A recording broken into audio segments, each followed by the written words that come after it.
8 Agustus menjadi hari istimewa bagi kucing. Peringatan Hari Kucing Sedunia dilakukan untuk memberi penghormatan pada salah satu hewan peliharaan paling populer di dunia. Kucing merupakan hewan yang memiliki sejarah panjang sejak masa Mesir kuno, khususnya kucing hitam. Saat itu, orang Mesir kuno memuja Dewi Bastet yang berwujud singa, lalu berubah menjadi kucing. Orang Mesir kuno adalah yang pertama menjinakkan kucing.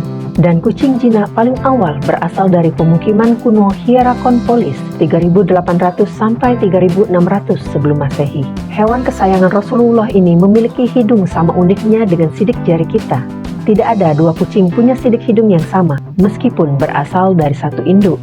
Kucing di masa modern pun dipuja lewat kehadiran mereka sebagai tokoh-tokoh ikonik serial maupun film. Lihat saja si kucing biru Doraemon dan si oranye Garfield. Ya kan, Meng? Menara Pisa menjadi salah satu situs warisan dunia karena kemiringannya tidak membuat bangunan jatuh. Alasan dibalik pembangunan pada awalnya untuk pamer. Hal ini karena pada abad ke-11 kota ini berhasil menjarah Palermo dan ingin membangun tempat untuk memamerkan semua harta karun baru yang dimilikinya. Pembangunan lantai pertama dari Menara Lonceng yang berbatu marmer putih dimulai pada 9 Agustus 1173. Menara ini dibangun dalam jangka waktu 200 tahun. Pada awalnya, Menara Pisa tidak miring.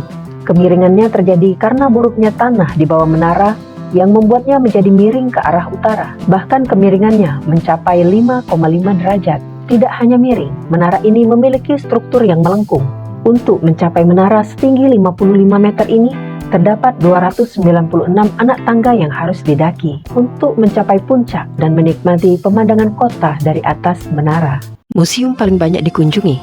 Ya, Museum Louvre. Dulunya Museum Louvre dikenal sebagai istana bagi raja dan ratu Prancis. Bangunan ini juga sempat menjadi benteng yang melindungi kota Paris dari invasi. Namun secara resminya, bangunan ini dijadikan museum pada 10 Agustus 1793 saat pemerintahan Raja Louis ke-16. Sementara koleksi benda-benda di Museum Louvre berasal dari peradaban Yunani, Romawi, Etruskan, hingga Islam. Diketahui banyak koleksi yang disimpan dan dipamerkan dalam museum ini. Salah satunya, lukisan fenomenal Mona Lisa, karya Leonardo da Vinci, yang menjadi bintang utama di Museum Louvre. Hampir 35.000 benda dari zaman prasejarah hingga abad ke-19 dipamerkan di area seluas 60.600 meter persegi. Kalau kalian berminat ke sana, cukup bayar tiket masuk 20 euro, sekitar 300 ribuan.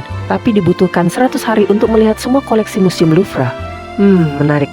Jangan lupa pulang ya.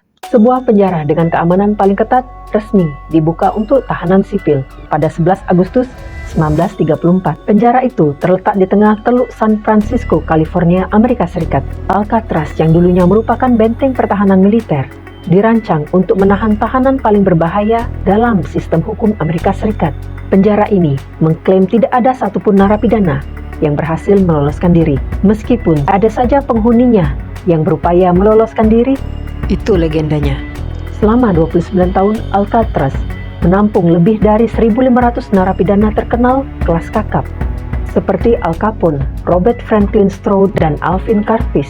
Pada 1963, Jaksa Agung Robert F. Kennedy memerintahkan Alcatraz ditutup dengan alasan tingginya biaya pemeliharaannya. Sekarang Alcatraz dibuka untuk umum sebagai bagian dari kawasan rekreasi nasional Golden Gate. Insiden kecelakaan pesawat paling mematikan dalam sejarah. 12 Agustus 1985, terjadi kecelakaan pesawat Japan Airlines, penerbangan 123 di Gunung Takamagahara. Kursi Boeing 747 dalam rute itu penuh dipesan karena merupakan momen liburan. Berangkat dari Bandara Haneda di Tokyo pada pukul 18.12 dan dijadwalkan mendarat di Bandara Internasional Osaka 1 jam kemudian. Tapi pesawat ini tidak pernah sampai. Di ketinggian 24.000 kaki, pilot melaporkan kehilangan ketinggian dan kesulitan mengendalikan pesawat. Japan Airlines penerbangan 123 jatuh.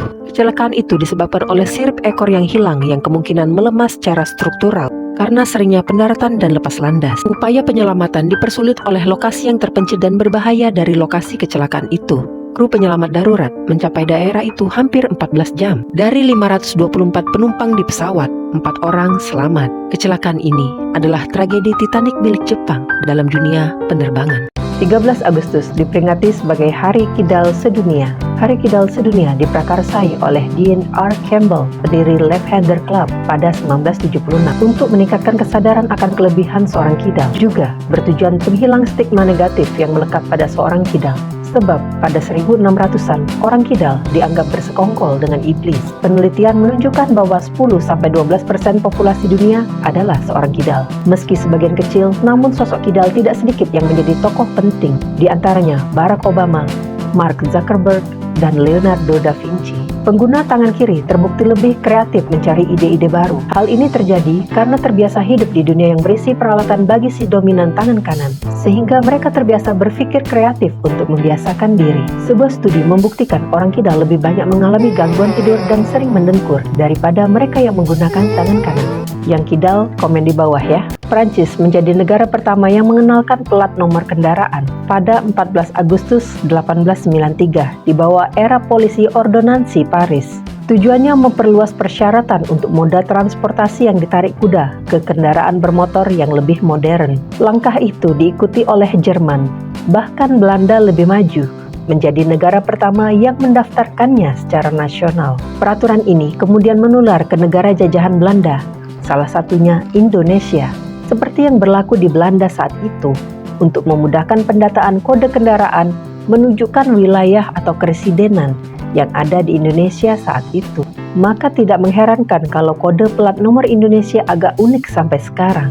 Ternyata semua itu adalah peninggalan Hindia Belanda. Kaisar Prancis yang menaklukkan sebagian besar Eropa, Napoleon Bonaparte, lahir pada tanggal 15 Agustus 1769. Keluarganya merupakan keluarga bangsawan Italia yang menetap di Pulau Korsika.